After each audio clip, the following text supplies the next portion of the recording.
Welcome to Wellness Radio with Dr. Jeanette Gallagher as your host. Her show discusses topics of health, wellness, and spirituality, and is about discovering your place in this great universe, from your cells to the cosmos. Along with her guests, in casual conversation, she strives to ask the difficult questions that may be holding you back from a vibrant life, and shares new ideas that may inspire you to make a change in your life that you only can see in your dreams. And now, here is Dr. Jeanette Gallagher. Good evening, everyone, and welcome to Wellness Radio. This is Dr. Jeanette Gallagher, and it's a pleasure to have you with us here this evening. Tonight we are going to be talking about the end of life, the time in which we live in life, and we question our existence. How about the times in our lives when things will be shaking and shimmying, we'll have an event, and we'll be faced with change, a challenge, or something that happens, and we need to change our existence, our story, our path, or our road. Perhaps, maybe even still, we could take it back further, another step. What is the path we are on? What is our mission all about? What is our story all about? How is our life expanding and unfolding? Are we making conscious decisions about our choices and beliefs? Or are we just following along a paradigm so that we could feel good, look good, and be good to others around us, irregardless of maybe what our soul might be? But maybe our soul truly is really good and well. What is life all about? It's a paradigm of words. It's a lot of story. And the story is, how are we living? How are we existing? And how do we like to be seen in the world? Today my guest is Rabbi Daniel Cohen. His book is What Will They Say About You When You Are Gone? Creating a Life of Legacy. Rabbi Cohen, thank you so much for joining us today. It's a pleasure to have you with us. Thank you very much for having me. I appreciate it. So glad to have you to talk about this topic. As many times I share with my patients at end of life, it could be at any age, it could be at any time, it could be an end of an existence, an event. It's kind of like where the rubber meets the road, kind of to speak. Many times people will say, but what will they think of me? Do you think perhaps maybe we need to reflect on the story, as you do in your book, about how do I feel about the life I have lived? Perhaps? Yeah, no, for sure. I think that the notion of what will they say about you when you're gone is really an opportunity for self-reflection. It's certainly not a exercise to think, oh, what are they going to say about me in an ego-centric sense? But it's really an opportunity to come face-to-face with what is the life that I'm leading now? Is it a life that I would be proud of? Is it a life that is worthy of future memory? And if I can realign my life today, not to wait to the end of life, but really be more mindful today, generous of spirit, intentional, I will be able to lead my life now at the highest frequency possible. Right, because you also share in your book, you say, how do you aspire to lead? And I think that's very important, too, when we say about how we show up in life. Because, you know, many times people will say, oh, but they're aggravating me and this, that, and the other. And it's a lot of that external kind of effects of the world around us. However, if we could just sit by and say, take a breath, step back. How can I assist? How can I help? And it truly is our mission in life to be able to see how can we have a life going forward that everyone feels heard, loved, and cared for, perhaps? Yeah, no, 100%. I think that, you know, if God gives us life, it's an opportunity for us to take the light, the gifts, the potential that God has invested in us and say, what am I doing that is worthy of that light? How am I impacting the people around me? And it doesn't have to be something that's this huge act, but it could be a simple gesture of kindness that, you know, changes the world of the person that touches me. So I think that's really what we're here for. We're not here for ourselves. We're here to be God's conduit to make the world better. Yes, absolutely. Right, because I wrote down the top of one of the pages, inspired or inspiring life. You know, do we want it to come from outside, or are we going to inspire others within our own being? You know, because everybody has their own light within the world, right? You know, 100%. I think it's a combination. I do reflect a lot on that. It's hard for me to inspire others if I am not inspired myself. And if I live a life that is more alive, more inspired, more grateful, and if conscious of the gifts that I receive every day, it enables me to be more motivated to inspire, because I realize that every day is new and is fresh and not just mundane, but really can be something magnificent. Right. You share in your book, you say, developing a life of legacy prototype, a personal meditation. And you have many steps here. What would you do if you had 24 hours to live? What would be 5 words that you put on your headstone? And I think a lot of these things, I've walked through before with myself, because, when we work with those at that time of life, we are challenged with this every day. So it's very common to us. And, when I wrote down about the 24 hours to live, I said I would just breathe and be in the sunlight. There was no doing or that had to do. And I think that's important to touch on for a second, because many times people, when they get to these events in their lives, when things are really crashing down around them, their life may be ending or other events maybe, they want to always reflect back and say, and they are always that but word, and it's always about the story. And I always say, can you just say today? Can you just love in the moment? And that's it, and maybe that's all it was supposed to be. So can we take all of these moments and string them along as pearls to create our life, versus always saying to wait till the end, to the moment, to be able to reflect on it and try to hurry up and fix something, right? I think that the reality is that, life is made up not of days, but of these moments. And, in each moment, if it's a moment, like you said, when I take a deep breath and I'm more present in the moment that I'm experiencing, to reflect more gratitude, that moment is a beautiful moment. If I take that moment and text a friend or call somebody and just reach out, smile at somebody, that's a moment. And the more that we're conscious of the eternality of moments, there's a great poet that said, might have been Wordsworth, hold eternity in the palm of your hand. That is the secret of living a meaningful life. Right. Absolutely. Also, you share about the story of Elijah in your book, and you talk about the woman or the people in the parking lot about the shoes untied. And I wrote on the top of the page, and I said, so hardships for others to be awakened. Sometimes we say that, when your shoe isn't tied, I'll always say, oh, isn't that an opportunity for someone else to be able to help or open them up? So it's not always that we have to do, facilitate, prevent, and all this other stuff for other people. In other words, do for them. We are pretty much here to be conduits, to be able to allow them to be able to see through their own door that they've opened. Maybe?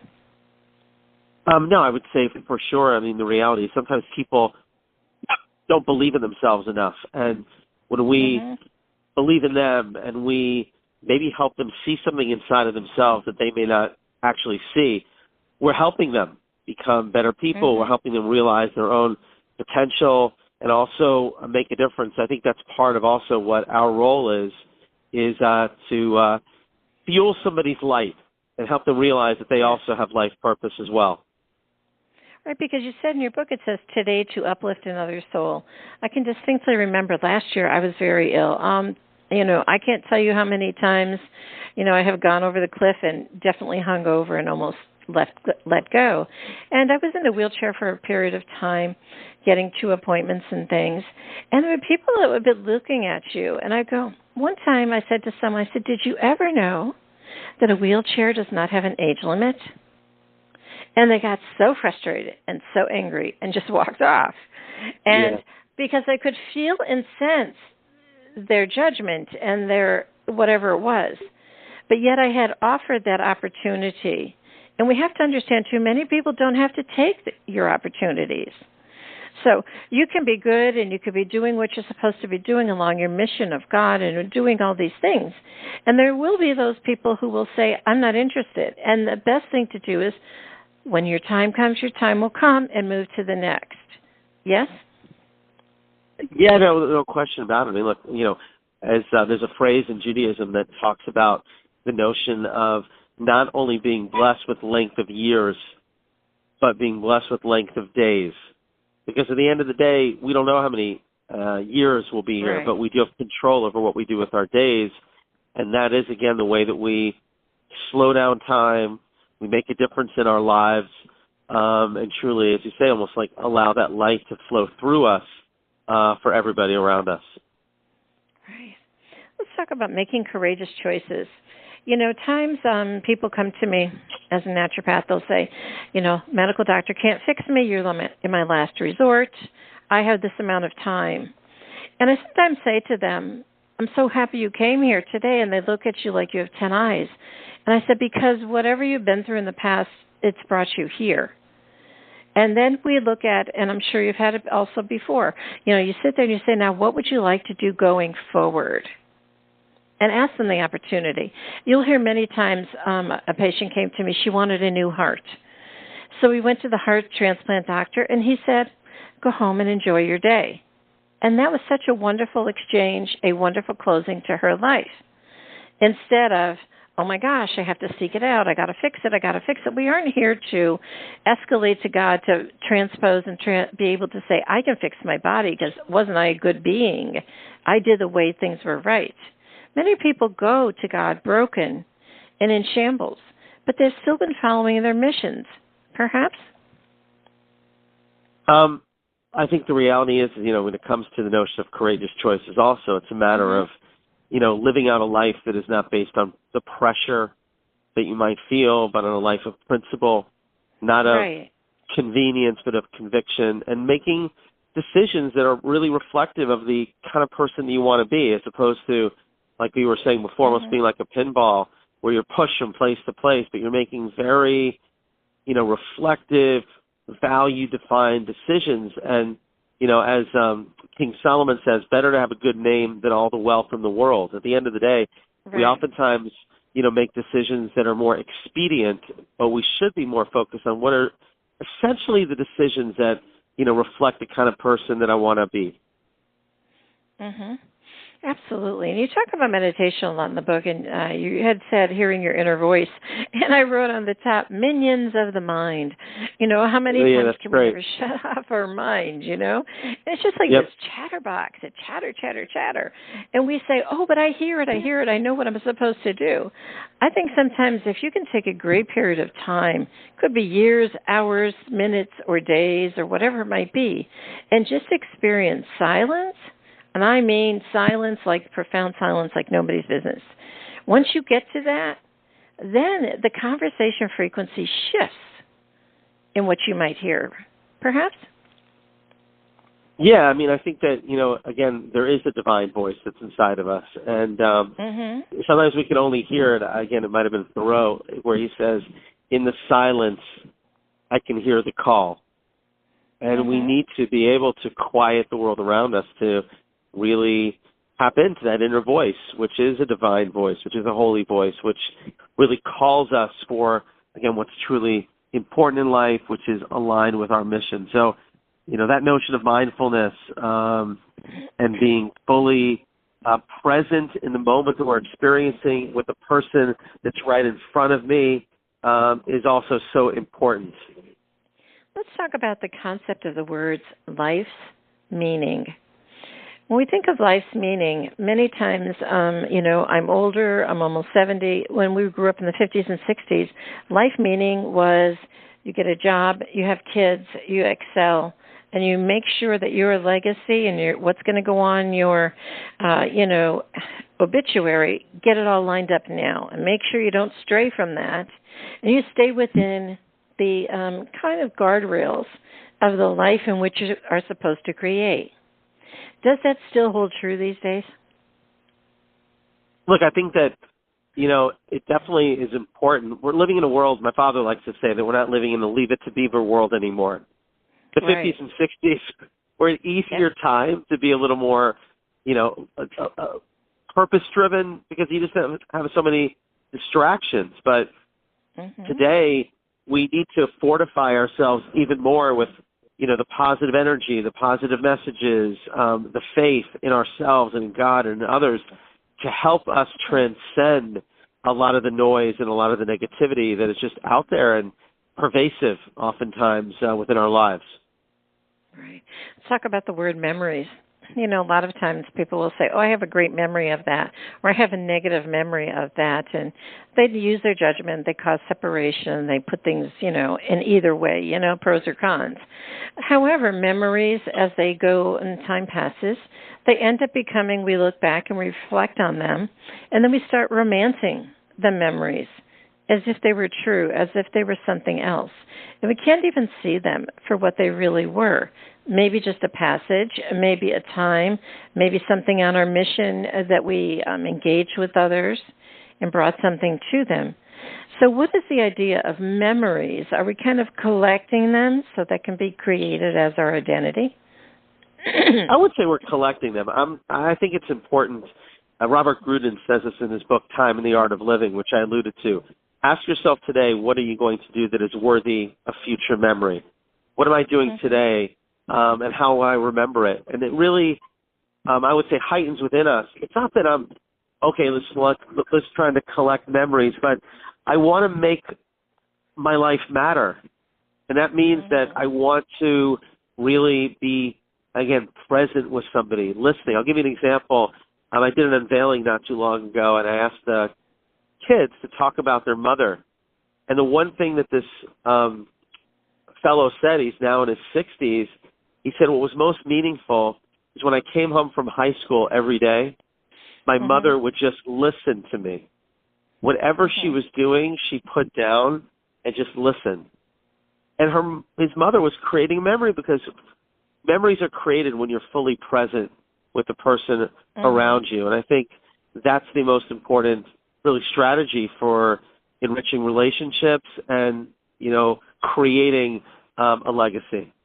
Let's talk also, too, about the idea when you've lived a life that's been very tumultuous. We know this because if we look back in history, my ancestors, my grandparents, my great-grandparents, they were children of war. They were children of poverty. They were children of violence and destruction. They saw war. They brought it home. They experienced it in their own families, and they lived it out again. It took a very long time, for many decades and generations, to be able to say, no, we don't want to do that anymore. So really, if you look at it throughout generations, we have been evolving as humans. Our memories have been changing. Our stories have been evolving. And in essence, isn't that truly beginning to be able to say, we have been through all of these things as a collective, yet we're still surviving. So sometimes people will say, but I did this, that, and the other in my lifetime. And I'll say, but everybody did. That was society then. I mean, when I have every elder, women, or men in their 90s, well, I did this and, then I said that was the time. That was when society was with that. That was what was going around at the time, the energy, so to speak. And look at the person you are today. You just told the nurse, thank you, have a great day. You just told them, thank you so much for caring for you. You told them, thank you so much for shining their light today. Isn't that important that we maybe see that irregardless sometimes of our story, we can evolve as humans? Oh, of course. I mean, the reality is that a life that is static is a life that's moving backwards. We have to be open to growth. That's what defines us. We have to be open to, I would say, understanding that other people grow. Sometimes we define people by something that maybe happened, years ago. And the truth is that's unkind. God looks at us for where we're at. A woman shared with me that she was in probably now in her mid-60s, and I was talking about important conversations that made a difference in your life. And she said, I'll never forget when I was in high school, I got in trouble, and I was in the principal's office, and the principal said to me, this is like 50 years later, he said to her, your life will be defined not by what you did, but by what you do from this moment onwards. And she said that was so liberating, because she realized she couldn't change what happened, but she now had the choice to lead a better life, and it freed her from feeling guilty. And that's something that we all have to, I'd say, be a little more forgiving about. Like, I hate when people say, I'll never forget what you did to me 5 years. Just let go a little bit. Today's a new day. Let's try to evolve together. So, is our legacy that which is a collection of stories? is our legacy, that which the moment in time in which we exit the world, which has more value. So if our legacy is a collection of memories, or the present moment in time in which we exit the world, which has more value? I would say the value is really, legacy is created like as we experience life. In other words, if we, and because the truth is, a soul is like a flame, and one candle lights many flames. And our job, I can't guarantee ultimately what legacy is going to be, how I'm going to be remembered, the values that I share, whether they will be, fueling somebody else's life. But what I can control is what I'm doing in the present moment while I'm physically alive to make the most of every day. And I think that's where our attention really has to be, just in the gift of every moment. King David says at the end of the book of Psalms, with every breath that I take, I give praise to God. And the more that we're mindful of every breath that God breathes into us, the breath of life, which is God's gift to us, and our taking that breath and bringing it back out into the world, that is really what legacy is all about. Also, too, I see the idea, I share it so many times, people are in great strides and very much despair at the end of life. And I always say to them, honey, your stories cannot fit through the door with you. You cannot take those suitcases. You cannot take those purses. You can't take all of your tchotchkes that you've saved and all of those things and remembrances with you. If you go through that door, there's only one thing that will go through, and that's the light of your heart. And if you take the light of your heart with you, then God will see you, and he will know that you're there and that you'll be fine. And all of a sudden, something just goes boom, and things fall away. And, a lot of times we say, oh, there's miracles, there's this, there's that. People will get better. People will have a few extra hours. Others will just say, oh, I could just breathe and maybe I'll pass on now, and I'm okay with that.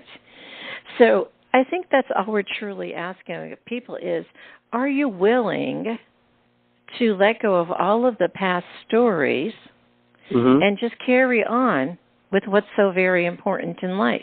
And that is about bringing God's source energy into life and being the conduit for his message, right? Amen. I totally agree with you. Exactly. I mean, we're all God's partners, and God's counting on each and every one of us to share that light that is different than anybody else in the universe. I'll share a story that I think is, I think about it a lot. In the height of COVID in 2020, there was a man from Italy, 94 years old, who was on a ventilator. He, thank God, recovered, got off the ventilator, and as he was leaving the hospital, he started to cry when they gave him the bill for 5,000 lira, whatever the currency is. And the doctor said to him, are you crying because you can't pay the bill? He said, I have all the money to pay for the bill, but I've been breathing God's air for free for 94 years, and now I know how much one day's breath is worth. Right. And imagine if that's just so powerful, because it's such a gift, and the more that we're mindful of that amazing gift, the more our lives will just literally be on fire, and we'll be so much more in tune with what God hopes we can be and what is truly reflective of the infinite light that exists within each and every one of us. So it's so vitally important to be able to come into your inner self. So many times people will say, you're stuck in the darkness, you're stuck in the darkness. And I'll say, isn't that an awesome place to be? That's the one place where I know that my glitter will sparkle. Do you know what I mean? In other words, your energy light never goes out. If you're in the darkness, no, that's true. You're having an experience. You're having an end of life. You're having a health crisis. Everything's falling down. You're having a hurricane. Your house is floating away. Whatever it might be, that's awesome. But you can only do that in reflection. And I think that's what the importance of your book is truly about. Reflection is where all the pearls of wisdom of your life and its experiences show up. Don't you think? No, for sure. I think that that is what I'm trying to do is I'm not trying to instill something outside in you, but trying to help people reveal what's already inside of them, which is gold. Yeah. And I think, it's interesting you say about the word gold even, because so many times I'll say to people, get a little jar of glitter, put it on the shelf, and it has to be gold. And you just, every once in a while, when you truly just feel like a little bit off, hold it in between your hands, shake it up, and just say, I've got it. This is good. I've got the light. And then it just seems to feel, I think the feeling is that you've let go of the other whatever was stirring at you, and you now have the courage to go forward. And that's what your book is about, right? No, exactly. I think that's part of finding faith, resilience, rising, after challenges, which are not things really to hold us back, but they actually are ways to unlock new potential within us that we never realized that we had. Yeah. You talk about memories and things like that. And in closing, I'll share this story. I've done this with my kids. I went around the house and boxed up everything that was the kids. 4 boxes, put all their stuff in it, everything that they've ever had or they owned or whatever, and I gave it back to them. And I said, when you come to my house, when I've passed on, don't come to my house and say, oh, I'm so glad Mom kept this, blah, blah, blah, and weep and mourn me. Because I'm giving it back to you now so you can further enjoy it and have that memory of me on your own experience. And it was so vitally important. One of the kids said, oh, I don't want this junk, threw it all away, And another one said, oh, that doesn't mean anything to me, and kind of just put it in storage. Another picked out a few items that they might like, and the other one says, oh, don't bother, just send it to me. And I said, that's awesome. But I gave them the freedom to be able to have their own experience now, versus waiting to the end to feel like they had to do it for somebody else or do it for themselves in a very kind of haphazard kind of way and never be complete with it. I said to them now, I said, there's one day I'll be gone. Don't come to my house. It's all taken care of. And here's your things. And I kind of closed that door that they didn't have to do that. They didn't have to find sorrow and grief and anguish. I was telling them now that I kept all those things, that I loved them unconditionally, and that was a greater gift, perhaps. Yeah, look, I think that what you gave them was great. Just permission to really enjoy those things now and actually to kind of do their own sifting as to what's really important and what's not. So I actually admire what you did. It's a great idea. Yeah. I think sometimes people will say, but look at them. They're watching me. They're pointing the finger at me. And what you and I are both saying in closing is all about you have your own responsibility to be your own self. It has nothing to do with the outside. They will have their words, their feelings, whatever's going on out there. But they cannot command your inside. Your inside is your own job. And that's where we're talking about is today. Be your own self, right? It's true. There's nobody else other than, we are all unique. And the more that we try to align ourselves with who we are and our unique self, then more our lives will have meaning. Yep. Right, because when you go through that door, you can't drag Johnny with you to say, oh, hey, God, look, see, he told me to do it. He told me to do it. It's not going to happen. So, the idea of what can you drag with you? You weren't dragging anything with you. So time to be free, I think, of our stories. Well, Rabbi Cohen, it was such a pleasure to have you with us. Can you share with the listeners how to find out more information about your work? That would be great.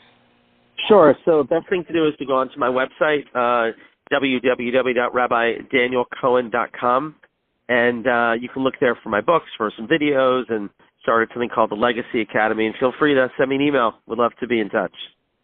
Very good. Well, if you'd like to find out more information about Rabbi Daniel Cohen, again, the book is What Will They Say About You When You Are Gone? Creating a Life of Legacy. Please do click on the link on the bottom of today's show page for more information to go directly to his website. And it truly is about being able to say, where are we today? What do we know today? How can we breathe today? How can we live and love today? And about being able to say, this is what I would like to do going forward, how I would like to be, how I would like to engage in the world. And that's where we're truly all reflecting on today. Rabbi, thank you so much for joining us today. It was a pleasure to have you with us. Thank you so much. Thank you. If you'd like to find out more information about my work also, too, please click on the link on the bottom of today's show page. And this is Dr. Jeanette Gallagher. Until tomorrow, have a great day. Today we discussed many life-changing concepts. Who do you turn to, and how do you know what is best when faced with a health crisis? Dr. Jeanette is a patient advocate. She listens to the patient, the doctors, and the family, clarifies the health issues and concerns, then helps the patient make the best choices going forward. If you would like help implementing change into your life and health, we can talk and see where you are stuck and how to improve the quality of your life. Check the link on the bottom of today's show page or visit drjeanettegallagher.com to schedule a phone appointment today.